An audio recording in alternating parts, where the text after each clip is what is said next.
Hello, it's Jeffrey Christian. It's Friday, the 17th of July. Coming to you a little bit differently than usual.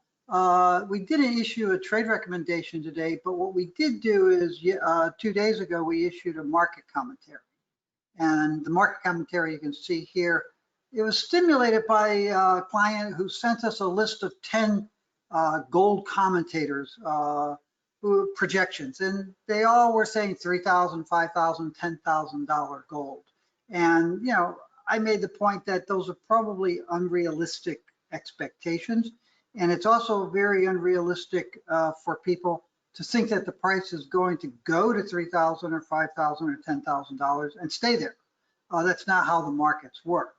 Our view, which we've talked about in the years, and you can see this on the market commentary, and the market commentary is available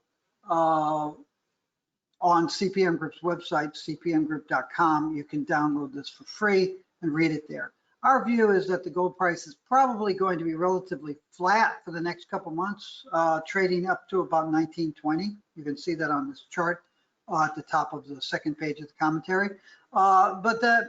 We do expect prices to rise and rise sharply. We expect prices to get up to about $2,300 on an annual average basis around 2023, 2025. And that will be more than double the low that we saw in 2015, 2016. So we do expect the price to rise, and we do expect it to rise sharply, further sharply. And we do expect that to be accompanying financial and economic and political unrest on a global basis. But we also expect the price to fall back. Partly that's what's happened in the last 6 bull markets in gold, starting with the freeing of gold prices in 1968. Gold prices were freed expressly because they were untenably low, and the governments, the central banks that had a dollar gold standard, couldn't maintain $35 an ounce. But in the ensuing 50 some odd years, 52 years, what we've seen is 6 bull markets where the gold price will rise sharply and the silver price, and then it falls back when things get better. Because I think the bulls get two things wrong. First off, they don't understand the nature of the financial markets and global monetary system and basic economics. This is an ebb and a flow. Things get bad and then they get better. And we've seen these guys who are projecting $5,000, $10,000 an ounce. We've seen them projecting those kinds of prices for 50 years.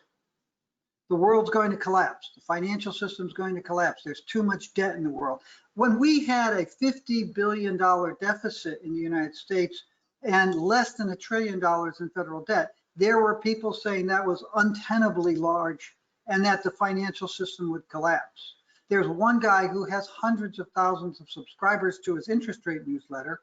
His first issue in 1981 was saying the Treasury is going to collapse. Someday he'll probably be right, but over the last 40 years he hasn't been. So these guys get it wrong on the financial system. They don't understand monetary policy. They don't understand what's going on financially, globally, politically, or economically. And they also don't understand gold. They don't realize that gold is a commodity. It's an asset. Its price rises and falls with supply and demand. They don't realize that prices going to 1,800, let alone 2,300, let alone 5,000 or 10,000, has an effect on mine production, secondary recovery, the melting down of old jewelry, the fact that you've got 2 or 3 billion ounces of gold held by private investors and central banks around the world, many of whom bought it at $35 an ounce for the central banks, and many investors who bought it at $800 or $900 or $1,000, and they're going to say 2,000, 5,000, 10,000. Hey, that's good. And if the world is in a place where it drives the price of 5,000, they're probably going to need the money to buy food or passage to another country. So they'll probably be selling. Jewelry demand goes away. In 1980, in the early days of the gold market, before we added secondary supply to our data, the gold supply demand data only didn't have secondary supply. So in 1979, 1980, the people who were running the research operations before I took over in 1980 had negative fabrication demand. So what do you mean negative fabrication demand? It's like, well, more jewelry was melted down and cast as bullion in 1979 than was used, gold was used in making fabrication demand. Ergo, fabrication demand for gold was negative. Wrong. Two different companies, actually two different sets of companies. There's a group of people who are making jewelry and they're buying gold, and there's demand for gold for the manufacture of jewelry. And there are other people who are selling their gold jewelry and melting it down and selling it as bullion. So we created secondary supply statistics on gold where none had existed prior to that.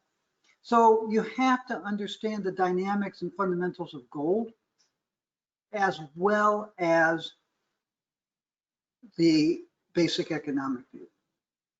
In addition to that, we did some work in 2018, 2019. We found that of 6,800 institutional investors involved in futures and options, only 132 of them traded precious metals, futures and options.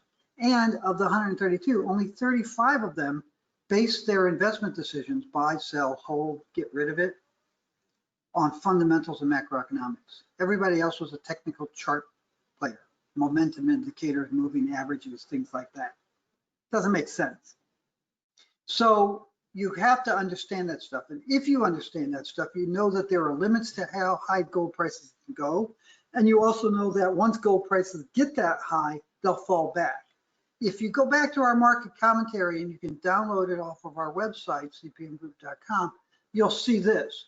This bottom chart shows you our intermediate term buy and sell recommendations since 1980, when I took over the commodities research department at J. Aron. And my first day, December 1st, 1980, they said, what do you think about gold? I said, it's a sell. And that's that first red line. And we have been telling people, you know, from a short-term perspective, from a really long-term perspective, and in this case, what we call intermediate-term investors with a 2 to 3 to 5 year horizon, we're going to say, okay, now's a good time to sell your gold, or if you have the ability, mentally, educationally, sell it short. And there have been times when we say go long. In March of 1982, J. Aron had been sold to Goldman Sachs. I issued a buy recommendation. I said I wanted to issue a buy recommendation. The price of gold had fallen from $590 some odd on when I started in December 1980, and by March of 1982, it was about $280 an ounce. And I said, oh, I'm sorry, it was $340 an ounce. And I said, I think this is a good time, given where we are economically, given where we are politically, given the financial crisis that had started in Eastern Europe and had spread to Latin America with sovereign debt problems. Said this is a good time and good price, $340 March 1982, to buy gold. Goldman thought about it. They stewed about it. They had never issued a buy recommendation for gold because they hadn't offered gold until they bought J. Aron in late 81. And while they were thinking about it, the price fell to 320. And they came back and said, well, are you still bullish on gold? I said, I'm $20 more bullish. We talked about it some more, and the price got down below $300. And they said, are you still bullish on gold? I said, I'm even more bullish now than I was in March. So in June or July of 1982, we issued a buy recommendation. From 1980 to 2000, about 68% of the time, we were telling intermediate term investors, don't buy gold, sell gold. November 2000, we issued a buy recommendation, and we said that we thought that the economic and political structure in the world was going to be more hostile than it had been in 1979, 1980, when the gold price went from $200 to $850 for an extended period of time. And we said years, maybe decades. And frankly, we're 20 years into that period now. But we issued that buy recommendation when the price of gold was about $260 an ounce. It got up to $1,900, about where it is right now, or where it was earlier this week.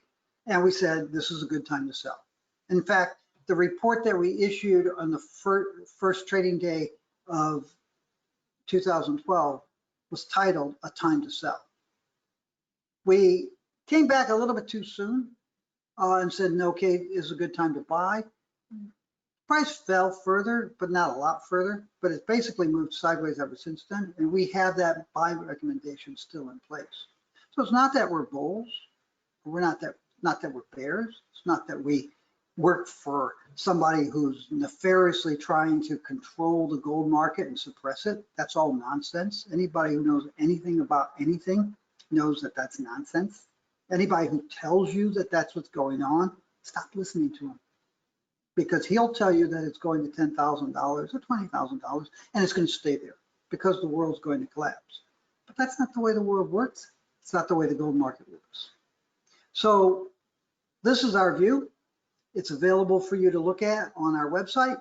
If you want more information, we have a gold yearbook, which is a great compendium and an entry-level overview of where we think the gold market is in 2020.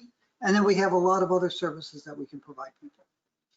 We look forward to providing you information and insights. Thank you, and have a good weekend.